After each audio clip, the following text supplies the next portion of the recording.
નમસ્કાર મિત્રો, મારી પીકે ગુજરાતી ચેનલમાં તમારું સ્વાગત છે। રાજ્યમાં અકસ્માત સર્જાવાની વંજાવર યથાર્થ જોવા મળી રહી છે।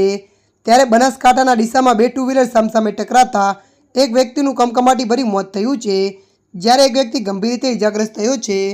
ત્યારે મિત્રો આપને જણાવી દઈએ કે ડીસા પાલનપુર હાઈવે પર નટરાજ કોલ્ડ સ્ટોરેજ પાસે અકસ્માત સર્જાયો છે।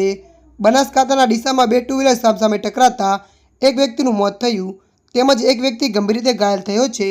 જે અકસ્માતની ઘટના સીસીટીવીમાં કેદ થઈ છે, જેમાં જોઈ શકાય છે કે બે બાઇક સર્વિસ રોડ ઉપર સામસામે આવી જાય છે અને એકબીજા બાઇક સાથે અથડાય છે, જેમાં બંને વ્યક્તિઓ બાઇક સાથે સ્થળે ઢળી પડે છે, જેમાં એકનું મોત થાય છે। તો આ તરફ દ્વારકા વરવાડા હાઈવે પર કાર અને બાઇક વચ્ચે અકસ્માત સર્જાયો છે। પૂર ઝડપે આવતી કારે બાઇક ચાલકને અડફેટે લીધો હતો, જે અકસ્માતમાં બાઇક ચાલકનું ઘટના સ્થળે મોત થયું તો બીજી તરફ અમદાવાદના સીટીએમ વિસ્તારમાં અકસ્માત સર્જાયો હતો, જ્યાં કાર ચાલકે રસ્તાની બાજુમાં પાર્ક કરેલી કારને ટક્કર મારી હતી, જે કારણે ટક્કર મારવાની ઘટના સીસીટીવી કેમેરામાં કેદ થઈ છે। ત્યારે ટ્રાફિક પોલીસે અકસ્માતને લઈને તપાસ શરૂ કરી છે। ત્યારે મિત્રો હાલ માટે આટલું, મળીશું નવી અપડેટ સાથે। જો તમને અમારો વિડીયો પસંદ આવે લાઇક શેર અને સબસ્ક્રાઈબ કરી નાખજો। ધન્યવાદ।